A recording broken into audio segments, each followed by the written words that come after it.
अस्सलामुअलैकुम वरहमतुल्लाहि वबरकातुहू। नाज़रीन मोहतरम, तारीख़, किताबें, किस्से और कहानियाँ इंसान को खुश करने के लिए या सुनाने के लिए ही नहीं होती, बल्कि इनसे इबरत हासिल करना इनके सुनाने का असल मकसद होता है। भारत में कोरोना ने जो तबाही मचाई, उसने बहुत से लोगों पर मौत का खौफ तारी कर दिया।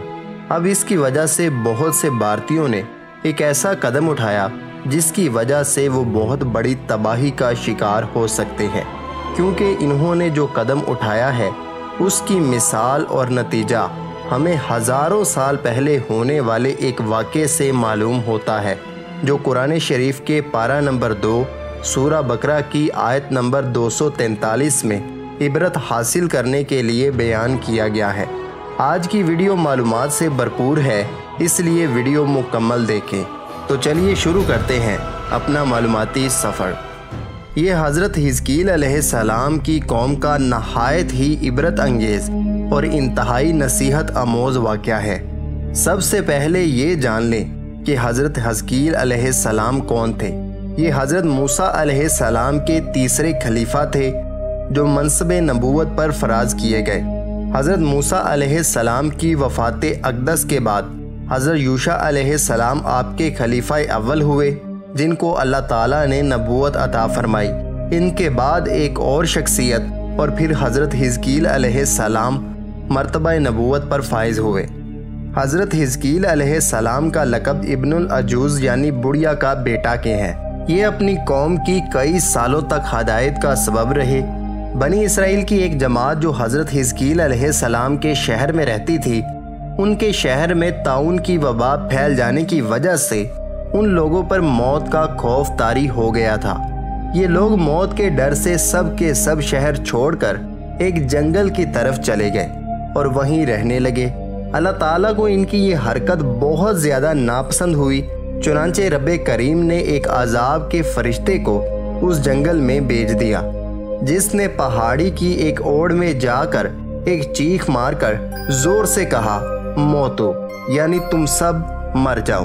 अब ये लोग, जिनकी तादाद तकरीबन 70,000 थी, ये लोग इस चीख को सुनकर बगैर किसी बीमारी के सब मर गए। अब इन लोगों की तादाद इतनी ज़्यादा थी कि लोग उनके कफन दफन का इंतज़ाम ना कर सके और मुर्दों की लाशें बगैर कफन के 8 दिन तक पड़ी रहीं। फिर वो लाशें सड़ने गलने लगीं और बदबू पैदा होने लगी। अब इससे हुआ ये कि चूँकि 70,000 लाशें थी, इसलिए पूरे जंगल और इसके अतराफ में भी बदबू फैलने लगी। अब कुछ लोगों ने इन पर रहम खाकर इन लाशों के चारों अतराफ एक दीवार तामीर कर दी ताकि ये दरिंदों से महफूज रहें। कुछ दिनों बाद हज़रत हिज़कील अलैहिस्सलाम का इस जंगल में इन लाशों के पास से गुजर हुआ। जब इन लाशों को बेयारो मददगार देखा तो आपका दिल रंजो गम से भर गया। आप अलैहिस्सलाम आबदीदा हो गए और अल्लाह ताला से रो रो कर दुआएं मांगने लगे, और वो अल्फाज कुछ यूँ थे कि ए अल्लाह, ये मेरी कौम के अफराद थे जो नादानी से गलती कर बैठे कि मौत के डर से जंगल में आ बैठे। ये सब मेरे शहर के बाशिंदे हैं और ये लोग मेरे दुख सुख के शरीक थे। अफसोस कि मेरी कौम हलाक हो गई और मैं बिल्कुल अकेला रह गया। ऐ मेरे रब्बे करीम, ये मेरी कौम थी जो तेरी हमद बयान करती थी और तेरी तौहीद का ऐलान करती थी और तेरी किबरियाई का खुतबा पढ़ती थी। अब इस वाक़े से इबरत क्या हासिल हुई कि एक ऐसी कौम जो अल्लाह ताला की हमद बयान करती थी, तौहीद का ऐलान करती थी और अल्लाह की किबरियाई बयान करती थी, लेकिन उन्होंने सिर्फ मौत के डर की वजह से वो शहर छोड़ दिया और वहाँ से जंगल की तरफ हिजरत कर गए। यही हाल इन दिनों इंडिया में हो रहा है। कोरोना की वबा की वजह से वहाँ के लोग और ख़ास तौर पर हिंदू मौत के खौफ में मुब्तला हैं, और आप दुनिया के बड़े बड़े अखबारात उठा लीजिए जिनमें ये खबर आई है कि इंडिया के जो अमीर लोग और ख़ानदान थे, और इनमें मुसलमान भी शामिल हैं, वो कोरोना के 3,50,000 केसेस सामने आने के बाद मुल्क छोड़कर दूसरे मुल्क प्राइवेट जहाज़ों पर कुछ बरतानिया चले गए, कुछ दुबई और कुछ लंदन चले गए।